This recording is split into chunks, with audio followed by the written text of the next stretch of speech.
Just letting everyone know that this meeting will be recorded. So if you have to head out early or anything, you can always come back to the recording later and we'll send it out to everyone here who registered.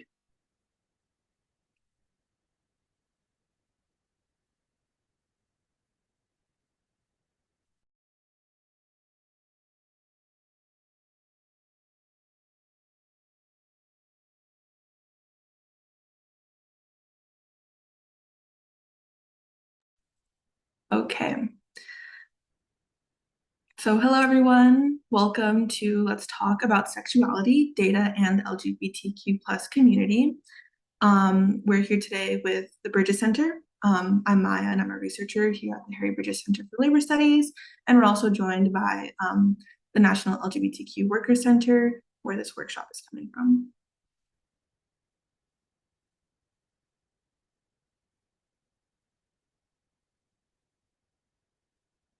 So the Harry Bridges Center for Labor Studies was founded in 1992 by ILWU pensioners and union members in honor of their founder and leader, Harry Bridges. Here at the Bridges Center, we're located within the University of Washington, Seattle, where we partner with students, staff, and faculty to connect with the broader labor movement and education. We provide research opportunities and other opportunities for workers and students in Washington State and beyond. If you'd like to learn more about us, we have our website on the screen as well as our Instagram. Or if you have any questions, feel free to email us.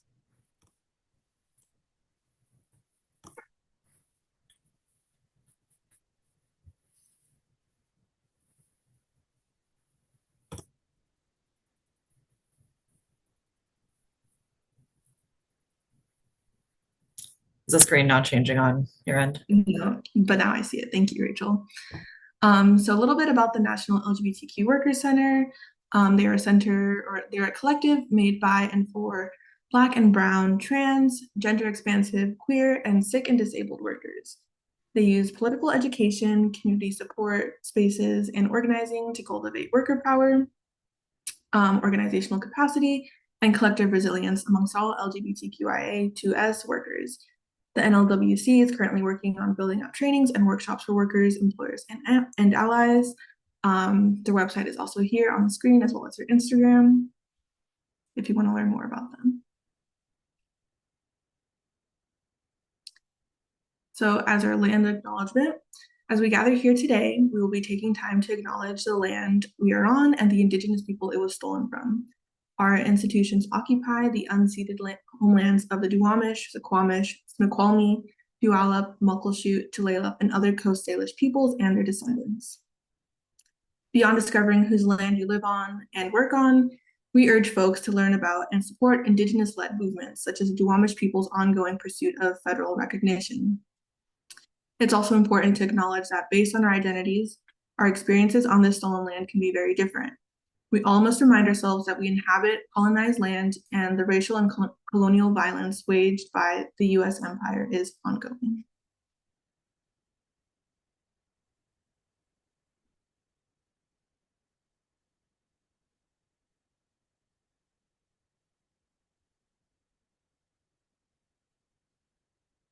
So one of our panelists joining us today is Ronnie Lee. Ronnie attended the University of Illinois Chicago in the Interdisciplinary Education and the Arts program with a minor in Disability and Human Development. Ronnie is a multidisciplinary artist, educator, and organizer from Chicago, living in Phoenix with a passion for access/equity work and community-based art. Their work centers organizing events, trainings, and initiatives for various groups, conducting LGBTQ and BIPOC research, working with Chicago and Phoenix-based nonprofits, and learning the best ways to love yourself and others. Thank you, Ronnie, for joining us today.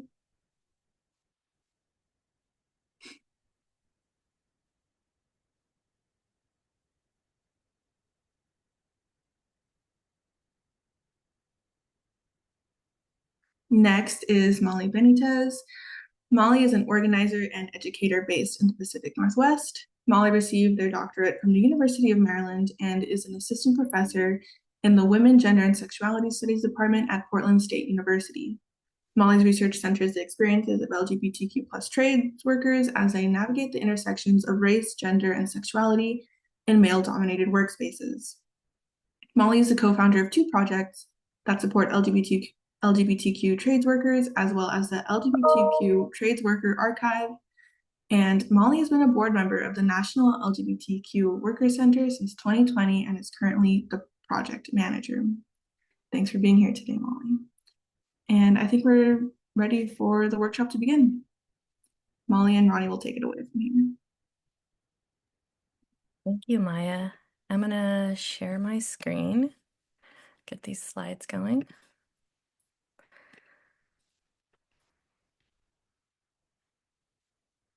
All right. Can everybody see those? Good. All right, great. Thank you all for joining us. As mentioned, my name is Molly. Oh, I just moved all my slides over.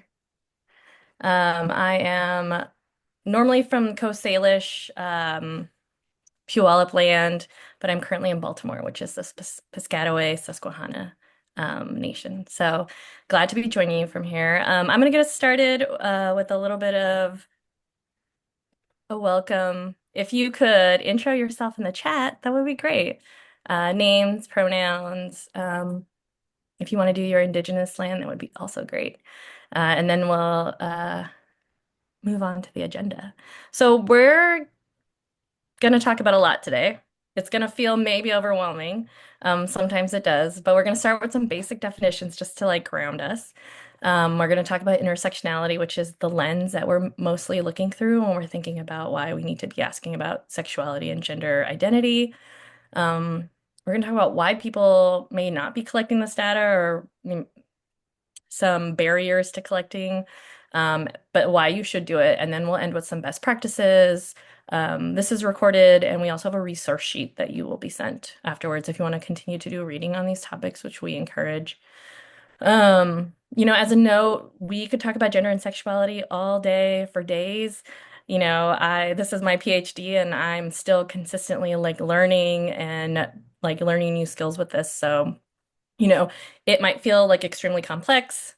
We only have like an hour for this workshop, so we're going to try to hit all the basic things and give you, the basic knowledge, and hopefully you continue to like take that and learn from it and continue to grow. So thanks for being here. So we're going to start with some basic definitions. So we're all on the same page. What is gender, sexuality, gender identity, and a little bit of like how they're different. And then we'll move on to like our lens on intersectionality. Ronnie will talk about that with us. Yeah, as a reminder, I'm Ronnie. Thank y'all for introducing yourself in the chat. People are from all over. This is incredible. I'm also speaking, I'm from Chicago, but I'm on Tohono O'odham and Hohokam land in Tempe, Arizona. So the differences between sex and gender, we talk about these a lot. I think they're intermixed, but sex is specifically based in the biological aspects. So they're primarily sexual characteristics. This is something that you are assigned at birth. The doctor has given you a marker, that's your sex marker. But gender is more societal, and it changes over time and culture, and there are so many different definitions and characteristics that you could fit into in your gender. And sexuality is based on desire. It's mostly based on your partnerships and your sexual preferences, things like that. So that is sex specific. And then we're going to move into gender and break that down a little bit more. If you want to flip it. So we talk a lot at the LGBTQ Worker Center about transness. In the center, I have this transgender umbrella, which I think is just a really lovely breakdown of the complexity of transgender and things that fall under the binary, which we classically think of as a trans man or a trans woman, and the complex umbrella of non-binary, where we have all of these different qualifications, maybe genderqueer, bigender, asexual, intersex follows under that category. So transgender just describes someone whose gender identity is different from what that marker is, what the doctor is given at sex at birth. Cisgender means that you're aligned with what that marker is. Non-binary means you fall on that right side of that umbrella under those different categories. There's so many more than are even under there. So I, would encourage you to do some research, find some things, learn a new one. And that assigned at birth is that doctor marker, that M or that F. We're moving into possibly having X's on state markers. So yeah, let's move to the next one. So what aligns with those genders, we talk a lot about pronouns, and this is the basic 101. So I'm pulling this directly from our 101 training. We have the she, her, hers. I see a bunch of she, her, hers, they, thems in the chat. So I know that you all know more about pronouns. Neopronouns is something that we are also trying to bring into the 101 lexicon. These are things like zir, zer, different languages, a, they all follow under this neopronouns or this middle gender pronoun variant.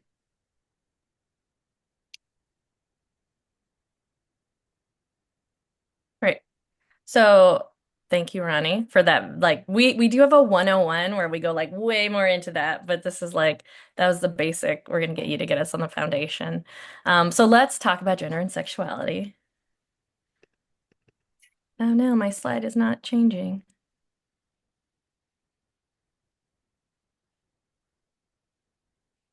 Oh no. Okay, give me 1 second. Let's see if I can stop this and then restart it and maybe it will work. Yeah, if you have any 101 questions in the chat, you're welcome to ask them. Maybe I can answer some questions. Or if there's a term under that non-binary transness umbrella that you saw that you want to know a little bit more about, we can do that too. I technically identify as bisexual, non-binary, gender fluid. Okay, we're back. Let's see.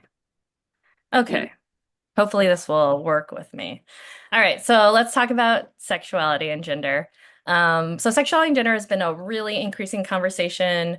You're probably noticing that we know now more than ever young people are identifying as part of the LGBTQ community or are identifying as trans or non-binary. And so if you are not collecting gender identity or sexuality on your surveys or data or research that you're doing, you're gonna have to start, right? Because you're gonna be behind. It's happening. It's gonna happen without you, and you want to be like caught up with what's happening. Just as like some information, the Equal Rights Advocates has just started kind of a data inclusion campaign as of 2024. You'll get a link to this campaign in our resource sheet. But it's to, really to argue for collecting this data because that's how we get actual like concrete like proof of the things that we need and how we get accurate data. So let's start with why we don't ask, because there's a lot of reasons why people think we shouldn't be asking this question. And the ERA data campaign is really a federal campaign, but like what about us, right? Like how many of us are actually collecting this data? So a question to the audience that, we're going to go through some of these, but what are some of the reasons you yourself or others might have for not collecting this data? And you can put that in the chat. Like either you or other people, other reasons you've heard other people say, well, you shouldn't be collecting this data. We'll give you a little bit of time, but we're going to go through some of the like main reasons why people don't collect the data. Some of it is really valid, and it's still not a reason, right? There are ways to go about that research that doesn't have to be harmful to people. But pop that in the chat, and we'll give you a little background. So probably, I'm sure you all know this, right? The Civil Rights Act 1964 made it so that land right, civil rights, labor law makes it so that discrimination based on race, color, religion, and sex is against the law, right? But that did not include gender identity and sexual orientation. That doesn't come till 2020, which was not long ago, with Bostock v. Clayton County. And so now, this information or like being discriminated against for gender identity and sexual orientation is against the law. But how do you get that information if you're not asking? for it, right? How do you even collect this stuff that's happening? We know that LGBTQ, people who are part of the LGBTQ community, plus community, experience much more harm. They experience like they're less likely to be promoted, they're more likely to make less money, and even more so on top of that, depending on their race and their class and all of the intersections that we're going to talk about. And so, if we want to get this accurate data, you have to ask about sexuality because it's impacting what's happening to people in the workplace. I mean, everywhere in life, but I'm a labor person, and I think most of you probably are.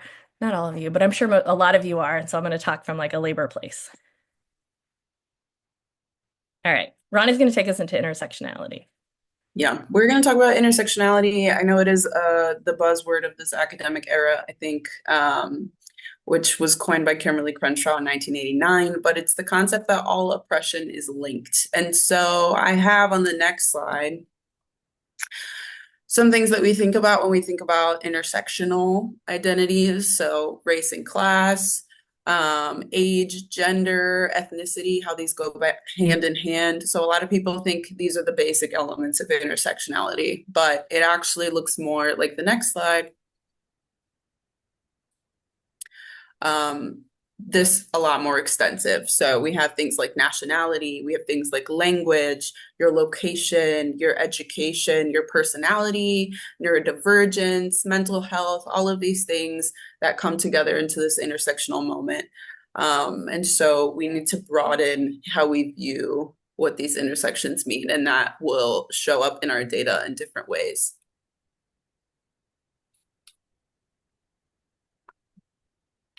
So these are some things that we have learned because we've asked about sexuality, suicide rates for bullying, Black American HIV, prevention disparities, victims of violent crimes and their sexuality, impacts of COVID on the sexuality and gender minority, that's SGM, graduation rates, in regards to labor income disparities, harassment, rates of promotion, unemployment, both unionized or not unionized. This is the data that we have caught and collected, and that changed the ways that we do interventions in these instances. Great. Thanks, Ronnie. So we're going to go into now back to the why don't we ask. I can't see the chat. Ronnie, can you read me some of the stuff people have put in there? Yeah, definitely. There's some really good answers in here. It's getting angry responses from residents, limiting categories for data collection, the employer or boss doesn't collect it or consider it professionally relevant, outing people, all of these things. Yeah, great. Those are all, yes, we've heard all of those things. And some of them are like, they're scary. Sometimes it's scary to get that mean answer maybe, or like a fear that it's going to turn people off from filling out like a survey or participating in a survey. So we're going to talk about some of the main things. So one is that it's private, right? It's a private question we should not be asking people. It has no relevance to the thing we're collecting information on. That it doesn't really impact anything, right? Particularly sometimes we think this in labor, like, oh, well, your sexuality doesn't really impact X, Y, and Z. And it's a safety issue. That's the other one, right? Like potentially outing somebody. So we're going to go through some of these and talk about why those are not good enough reasons to not do it. Okay, so it's private. So the question really is kind of like, what's not private, right? When we're thinking about what is a private question, it's almost always about like, oh, asking somebody, right? The private question is if you're part of the LGBTQ community or you're gay, right? Most people don't think that asking somebody if they're heterosexual is a private question. It's assumed almost in our society that people are heterosexual, right? And so nobody thinks twice about like assuming that somebody is heterosexual. Most people don't, or even that asking somebody, if you're straight is not a private question. But people think it is for LGBTQ people, that it's a private question if you're gay or part of the LGBTQ community. And then we can think about, well, what is the social thing that makes us think that sexuality has to be this private thing? Like, why isn't race, private? Why isn't economic class private? Why isn't your ethnicity private, right? We have all these other forms of our identities that aren't considered really that private, except for sexuality. And so there's a couple of assumptions that are made when we talk about sexuality as being a private thing. One of the biggest assumptions is that people are ashamed to talk about their sexuality, and that's why we don't ask, right? It's a private thing. We don't want to make people uncomfortable. And that makes the assumption that people are actually uncomfortable talking about their sexuality, right? The other thing that it assumes is that sexuality isn't visible. And it's not like, you can't tell whether or not somebody is necessarily straight or part of the LGBTQ community or anywhere in between. But, there are stereotypes and physical markers, right, that make some people read more part of the LGBTQ community than others. And so when we assume that we're like not going to ask because it's a private thing, we're also making the assumption that other people can't tell that this person is part of the LGBTQ community. And so they're probably not facing any of the stuff that maybe somebody in that community is facing because, well, nobody can tell, right? But there are like all kinds of stereotyped and like ways that we read people that read as part of an LGBTQ community, right? It's visible for many, many people. And for some people, while some people can like kind of not show that or hide parts of themselves that might read as part of this community, not everybody can, right? That's a privilege. So that's one of the things about like whether or not it's private, that it has no impact. We know that, oh no, it's doing it again.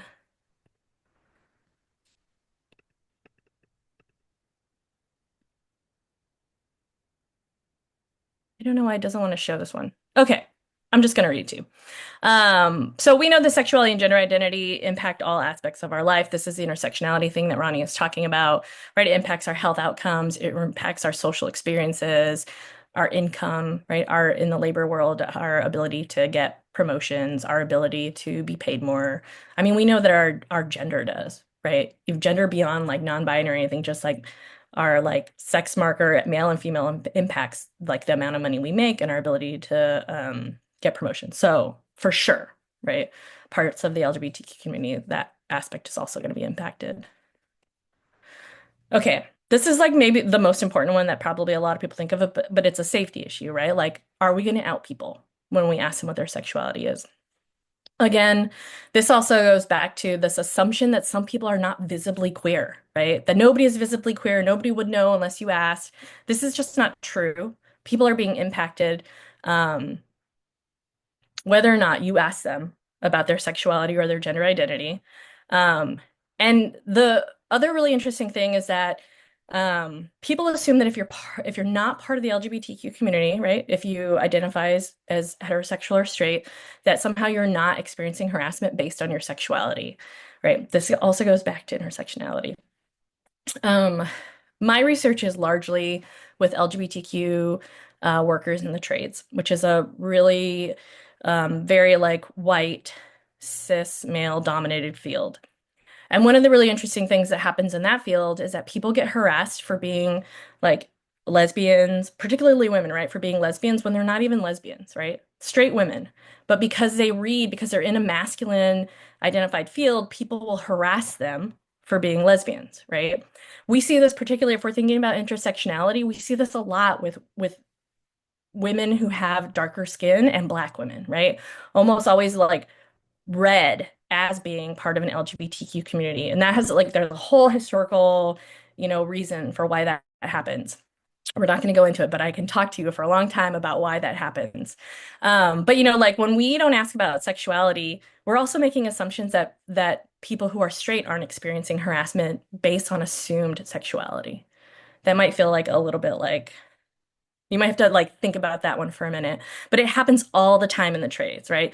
Women who are married, who are straight, who are being called all these derogatory like terms for like lesbian or queer people or gay people, right? So thinking about like this idea that people are not visibly queer and that if you are not part of this community, you're not being harassed for it. So the biggest reason for not asking, I'm going to say I 100% think is that people are really uncomfortable talking about sexuality. That is like the biggest reason. It's probably why employers are not asking for it. There's also this fear, right, that it's going to be like you're going to be harassing them because you're asking them about their sexuality. Um, People largely by far are just not comfortable. We can think about this when we think about like sexuality in our society, like what do people even ask us to um, like we think about don't ask, don't tell. We think about how like sex education is, depending on the state you live in, sex education is being like pulled from schools, right? People are afraid to talk about sexuality and we're not taught how to talk about it. And so a lot of the hesitancy in asking is just that we are uncomfortable talking about it, right? But that uncomfortability is really stopping us from getting accurate data and it's stopping us from actually getting like figuring out the resources that people need.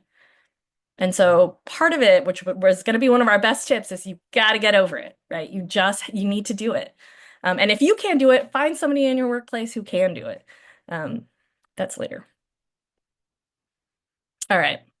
All the things that Ronnie was talking about that we've been able to like figure out because we ask these questions, right? It allows for better understandings. So SGM stands for sex and gender minorities. Relative to general and other populations, we can figure out housing, health, economic impacts. It allows for accurate data, and it helps us to understand larger trends, right? So I'm gonna go through, we're gonna go through like a series of like different research papers that have been done. Like lots of people have been asking this question. So you're gonna get a link to all these research papers, but we're gonna kind of like run through like the big things people think about. All right. So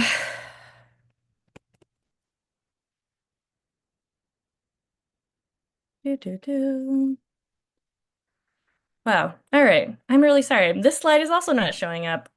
I used a new format this time to try to make these slides, but when you get the copies of them, you will get all of the words. So thinking about how difficult like a sexual orientation and gender identity questions are for respondents to understand. So this comes from a study done by the Bureau of Labor. And so what they did is they asked several people a series of questions, ethnicity, race, all the usual, and then they put in sexuality and gender identity questions. And then they asked people like, what were the difficult, did you have a challenging time filling these out? And so what they found was that a majority of respondents found these questions on sexuality and gender identity to not be any more difficult than any of the other questions, right? And that actually what they found to be more difficult than sexuality and gender identity questions were actually economic questions, right? Income and economic questions were the harder questions for people to answer. How difficult was it for people to understand the questions that were being asked? A majority of the respondents found the questions to be clear, not difficult. Oh, yeah, there it goes. How sensitive do respondents perceive the questions to be? Most respondents didn't find the questions to be sensitive at all, maybe slightly sensitive, and they found them relative to any other questions. The ones that they actually found more sensitive about were disability questions, right? Not sexuality questions, but disability questions. And then despite all like the people who did say that they found those questions to be a little bit sensitive, all those respondents, everybody still filled out the question, right? Everybody still did them. And that's one thing that like all of these studies are showing us is that the idea that putting these questions on sexuality and gender identity would stop people is that all of these studies across the board have found that people still fill them out. They may skip disability questions and like economic and income questions, but they will fill out the sexuality and gender identity questions. So overall, right, most people don't find the questions that sensitive. And those who did identified as LGBTQ and identified as non-LGBTQ, right? Respondents were generally willing to answer these questions. The biggest concerns were around confidentiality and current political climate. So this is really important for this moment right now, right? Where we're going to have this new administration who has been really outrightly vocal against LGBTQ communities. So thinking about which in some ways makes it even so much more important that we collect this data because we are going to need it, right? To fight for the resources that LGBTQ people need. And we can't just like ignore the community, right? That's not going to be the answer.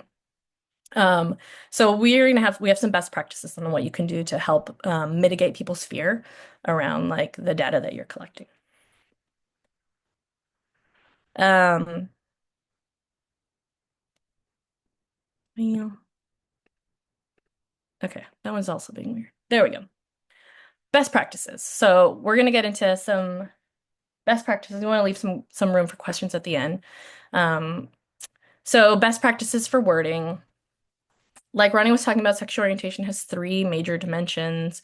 How one identifies with one's sexual orientation, sexual behavior, which is about the sex of the sex partners, right? And then sexual attraction. So the sex or gender of the individual that you feel attracted to, they do not have to correlate, right? The thing with sexuality and gender identity is that they're really fluid. They will switch over time. People are not one thing, their entire life. And depending on the thing you're trying to get. So this is more complicated when you're doing like health questions. When you're doing like work, maybe you just want to know how somebody identifies in their sexual orientation. So you may not need, all of the details of like how do you word everything. But thinking about like, who you are attracted to is different than who you might actually be having a sexual relationship with. Thinking about asking about marital status, what these studies have found is that you should ask separately from sexual orientation. They do not have to be related. And oftentimes that marital question gets asked like right after if there is a sexuality question, so it's like connected to it. And so part of like the best practices just to separate those questions. And then the other thing is to like really consider not asking like marriage specifically. I understand that's like a data point that the government like wants to know, right? Single, married, widow. That's literally the questions you get, which is doesn't work for most. I don't even know that it works for most like heterosexual people, right? Like I get so bothered every time I get a survey that's like, are you married or single? Because I've been with my partner for years and we are not married, but I'm not single, but I have to mark single, right? I have to mark single even though I've been with this person for a decade or something. So thinking like this is the thing with making things accessible is they actually work out better for most people, right? I don't know how many people identify with single, married, or widowed.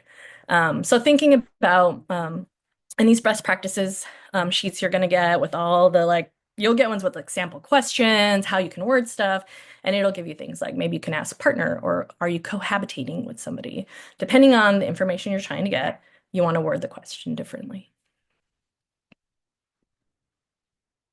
Another best practice is about where you place asking these questions about sexual orientation. A lot of them are best placed in this kind of self-administered beginning portion where they talk about themselves, their identity, where they're from, things like that.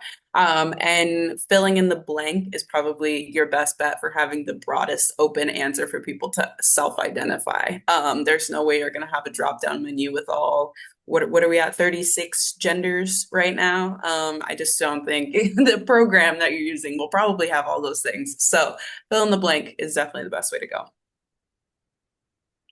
Yeah, thanks. It is we mentioned in the beginning, there's the language keeps shifting, even for people who live in this world, and we're constantly learning new words. And that's just part of keeping it relevant and part of like, being able to make people feel comfortable when you're interviewing them or giving them like, data survey. The same thing as has happened with race, right? The way we talk about race, right? If you think about the census, like race has been shifting, right? And we just need to learn how to shift with it. Talking about race and culture, you want to think about the communities in which, like, what areas are you doing this research, right? Depending on the racial or ethnic breakdowns of different areas, you may want to ask different questions, right? We have attraction and behavior are sometimes differently mapped onto sexual orientation. So if you're going to be in a place that has like a lot of indigenous people, or you may have more indigenous populations, you may want to add two-spirit, right, as part of your gender identity. When we're thinking about sexuality and sexual orientation, different communities and different cultures think differently. Not everybody is going to identify with the term homosexual, right? Which even part of the like best practices is like that term is kind of outdated and a lot of people don't use it.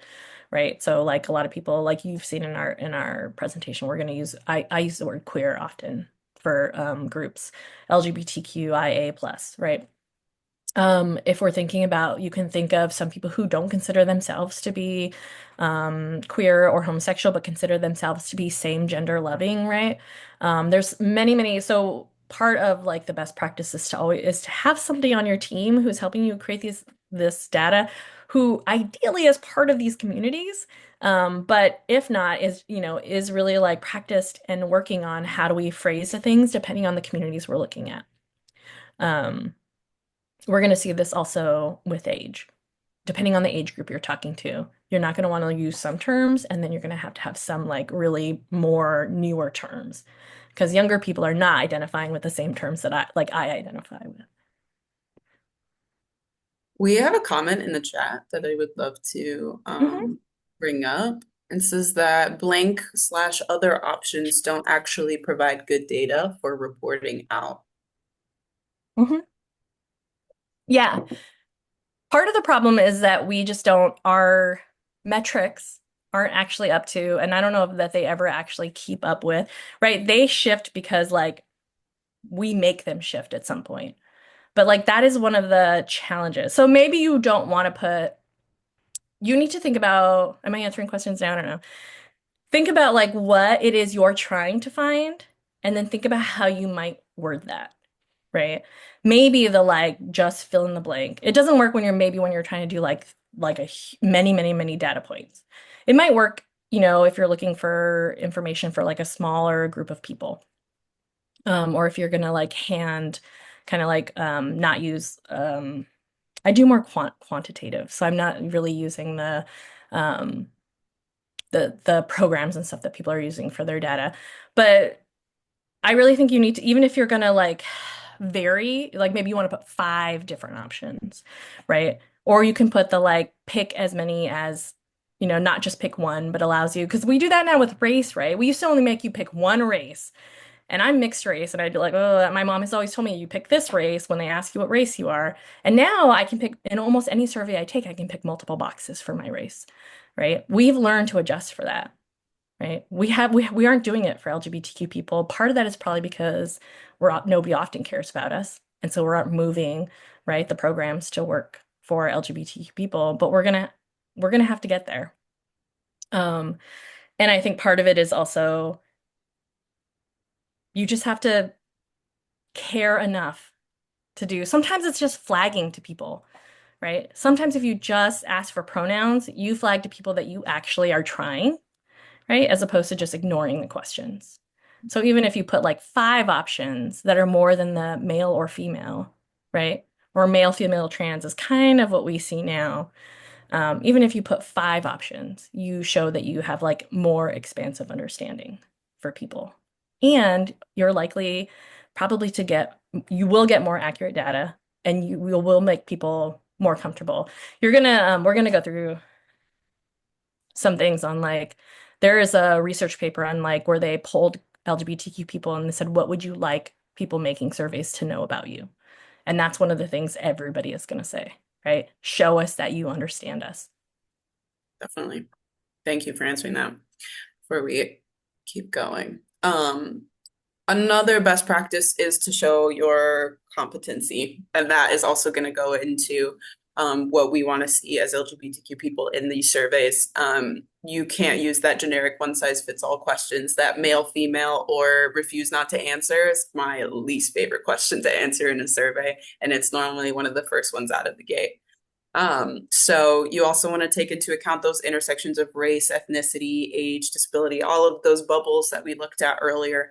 Knowing how to talk about sexuality, the language is growing and changing, and learning how to talk about it comfortably is one of the first things that people will notice and feel when either talking to you or taking your survey. So get a little more comfortable with it. And trans and sometimes queer and all of these different gender aspects are not sexuality, and they often get grouped all together as the LGBTQ. These are kind of separate things, and we have to know the difference between the two and how to speak about them. Yeah. Thanks, Ronnie. This is going to be like this is why you need to have you should have somebody on your team who's doing these surveys that can flag to you that you're using the wrong language, right? It is the number one way people will know that you're not taking the time for this population when you like conflate words or are using them incorrectly. Um, So best practice privacy. Privacy is really, when our fears of not asking because we're afraid of outing people. I think about this a lot. I work, with LGBTQ people in the trades, which is a very unsafe field for LGBTQ people. And so how do we keep people safe, but also get the data that we need? Um, Part of it is that whoever is doing, who's doing your survey, if you're doing like actual ones where you're interviewing people and it's not just like, well, you should do it in both. You should be able to talk about how you're anonymizing your data, how you're securing it, who gets to have access to it. You should have those answers, and that should be legible to people, whether it's like they're filling out a survey or you're interviewing them, right? This is one way we keep people feeling more secure. This is also really important if we're thinking about the current administration that's coming in and thinking about in that one research paper that, asked people, do you feel like uncomfortable answering these questions? The number one reason people felt uncomfortable was because they lived in a location that was really anti-LGBTQ, right? A perfectly good reason to be afraid. And that's why you need to be able to explain how you are, storing your data, who gets access to it, use your best practices for whatever fields that you all are in. I know I'm in academia, so we have to do the IRB, right? We have to talk about how we're double blinding it, how the only people who will have access to this, right, is X, Y, and Z. And you need to think about, I don't like, there in no way, I don't think, should you be collecting data that you're just handing over raw data to a boss somewhere and being like, Shannon identified as LGBTQ, and this is how, right? Like that should just not be happening. Like even if you're collecting data, I don't know where all the fields y'all are coming from, but like, you should not be giving this person's name with their address, and then this is how they identify as gender identity and sexuality, right? You should be giving like larger clumps of information to an employer or something, not somebody's name and address attached to, right? I just don't think that that's a good practice in general. So just thinking about how you can answer that to make people feel more secure in answering your questions. So just general, like what we've learned or, all these studies that we're pulling from to give you this information. Sexual orientation questions don't threaten respondents' willingness to participate. They will almost always have just continued to answer the questions. They're willing to answer questions about sexual orientation, and the response rates are usually higher than ones about disability and income. So when we think about like, oh, we don't want to ask this because it might stop people, maybe we should think about that with income questions, right? Like, but we need that information, right? We're not going to stop asking. We need that. And so we need to start treating sexuality and gender identity like that.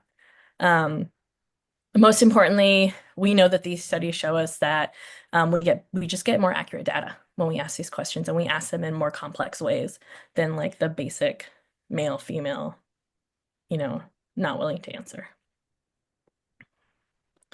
Okay. What LGBTQ people want you to know? Yeah, this is taken from a study that will also be on your resource sheet. But what LGBTQ people want you to know as you're asking these surveys is that all of the sexuality and gender exists on a spectrum. It's fluid, it changes. There are some different terms here: demisexual, queer, pansexual, trans. You can have one identity and later change. This changes as we ask. Studies for college students versus studies for LGBTQ elders. They're going to define things differently. They're going to speak about their experience in different ways and not use the same terms. So consider putting a fill-in space for folks who might not fit rigid categories, or select all that apply. That'll give you more specific answers for how this individual defines themselves. And using terms like heterosexual or homosexual can feel outdated, or clinical terms. They can be uncomfortable. Yeah. Great.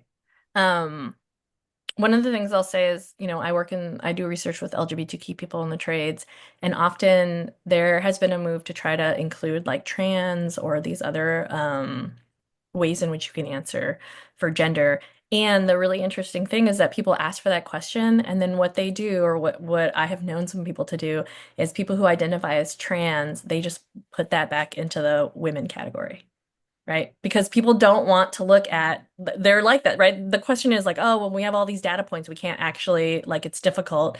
And so people will actually just swoop those people back into another group, right? Which makes it so that, in my research, there's almost no data on LGBTQ trades workers because we do not ask. And they are some of the people with the highest turnover, the highest rates of trauma, the highest rates of, right, being spun, right, sent back to their union. And we don't have that data because we don't ask. Um, again, more things LGBTQ people want you to know is wording, right? You need to know what information you're actually trying to get. If you're not, you might not want to use sexual orientation. You might want to use attraction to sexuality. It depends on the thing you're trying to get. And again, you have to know how to talk about the complexity of identity. You should have somebody on your team who can do this, who can at least write it out so that whoever's taking the surveys or doing the interviews can explain these things. And really, like, if you are uncomfortable talking about it and you have to talk and you ask somebody, they are going to know. You are going to make them uncomfortable when you ask them because they're going to be able to tell that you're uncomfortable with it. It's not an embarrassing thing to talk about. I love talking about my sexuality. Or, like, ask me about being queer. We need that data, right? I know we need that data. So, ask. So, as a closing to keep in mind, this is research. Oh, this is Ronnie's part. That's okay. Yeah, this is research. You're trying to get this data for a reason. You've already had that conversation. You already have an opening with this person. So just feel free to ask it. If they decline, keep moving forward.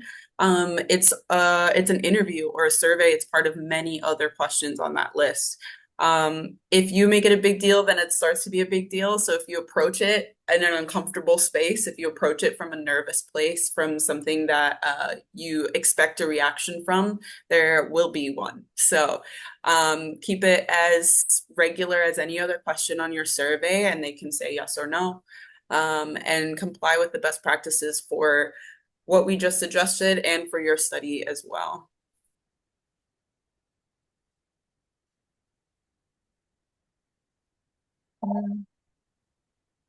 Sorry. Okay, questions. A couple minutes for questions. There are a few in the chat. The last one we got is, what if your survey is going to a wide age range, 20 to 60 years old?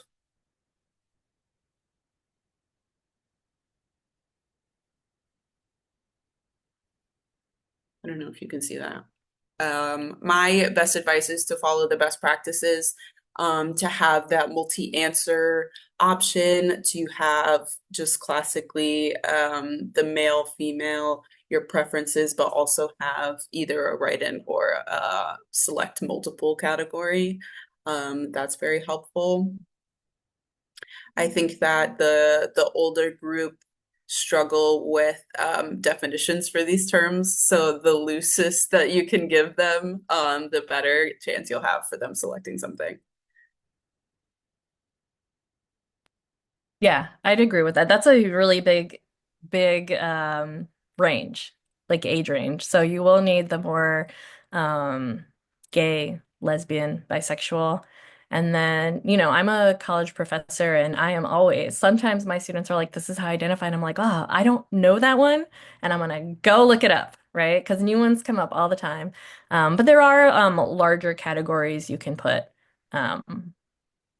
That don't have to be just the male, female, trans.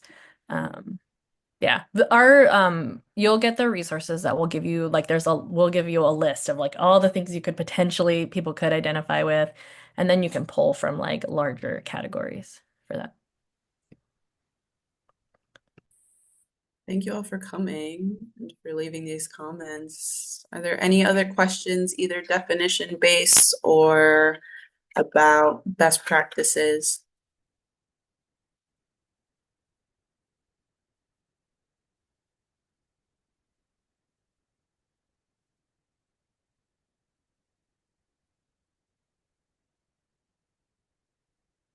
In terms of gender, would you recommend separating, as an example, trans women and cis women?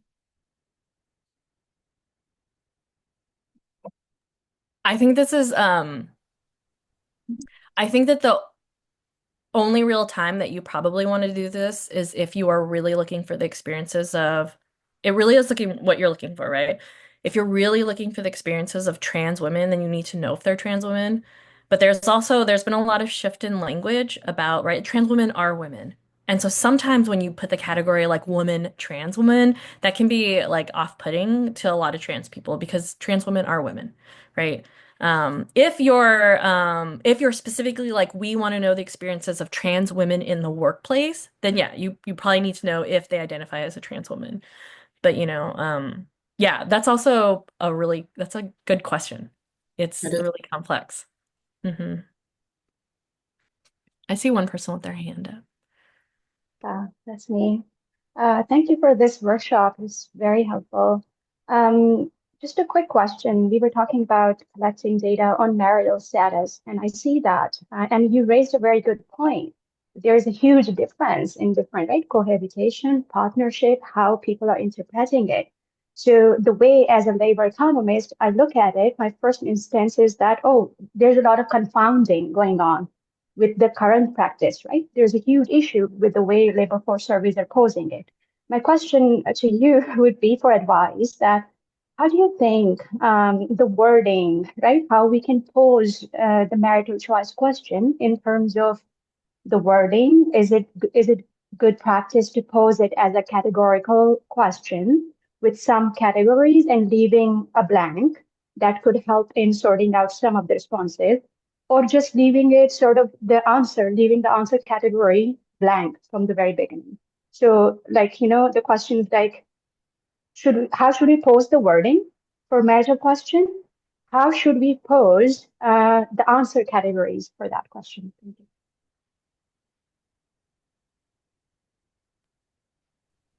I think for me, the marriage question is always a really interesting one because I think there's a lot of people who cohabitate with somebody and are not married, right?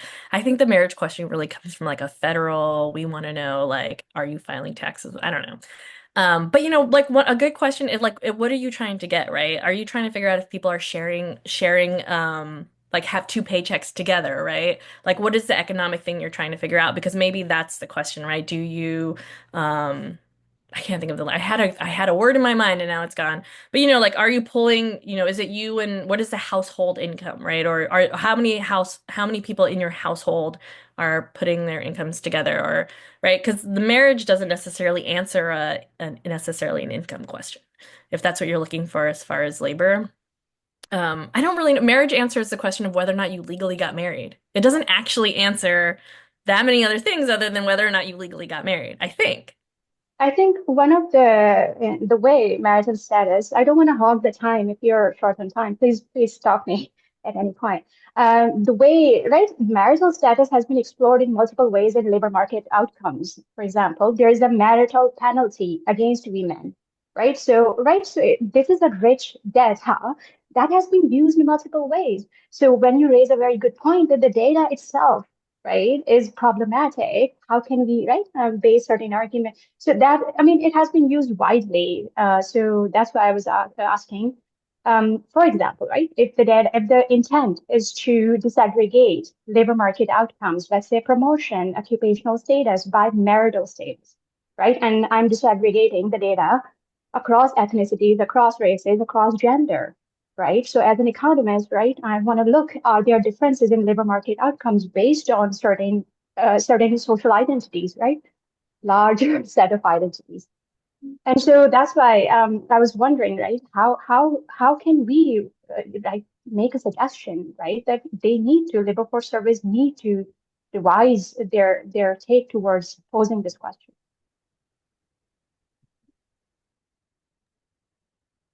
Yeah. I mean, I think it's I like to say I think like if you a disability justice person, right? Making things accessible for the general public, like for particular communities makes it so much more accessible for everybody else, right? We're gonna get better data when we figure out how to like word the things and maybe it's part of the like I love the blank, just fill in the blank.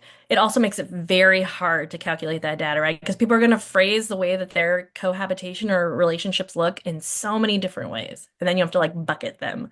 It's not easy. Like I know this. When we ask people to be like more complex with their questions on gender and, gender identity and sexuality, it's not easy. It is not easy. But like maybe like it's the challenge of doing the work that you do and maybe the work that you love, or when you really care about the communities, you are going to do that. You're just going to go and I'm not telling, hopefully we're not running like we're not asking you to do all of this tomorrow, right? But slowly like making your surveys and your interviews better, right? Which maybe is like trial and error. We're not there yet, but you'll get those extra. We'll get the resource thing has really easy things to read if you just want to read some quick stuff, and then it has like real like academic, surveys and questions, and you'll get that information. There's a really great comment in the chat about living in a hinge household with 3 adult incomes but no legal marriages, and that really will throw a wrench in your data, but is happening. And you have to account for data points like that. So it's really Yeah. great. I think it's 12:30. I know, Rachel, I don't know if I'm gonna throw it back to you. We have our website is on the slides, our Instagram. Feel free to reach out to us if you have questions. Yeah, I just want to say thank you so much to the National LGBTQ Worker Centers, Molly and Ronnie, and my colleague Maya. We're really grateful. We've done surveys and stuff where we've tried to be very inclusive, and there's things that we've taken from this that we're going to work to be much more inclusive in the future. And I hope that we can continue to share these resources and such with each other in the labor, research, and beyond community. Anything that you want to say to end, Maya? No, just echoing what Rachel said. Thank you both so much for this. It was really helpful. Yeah. We will send out, thank you again to Molly and Ronnie. We will send out their Canvas slides as well as the resources page they put together and the video probably in the next like 24 hours or so. And please, let's share resources with each other. Folks find good resources and such. I know I'm always hoping to learn more in this area. So thank you all so much for joining and hope to connect with you soon.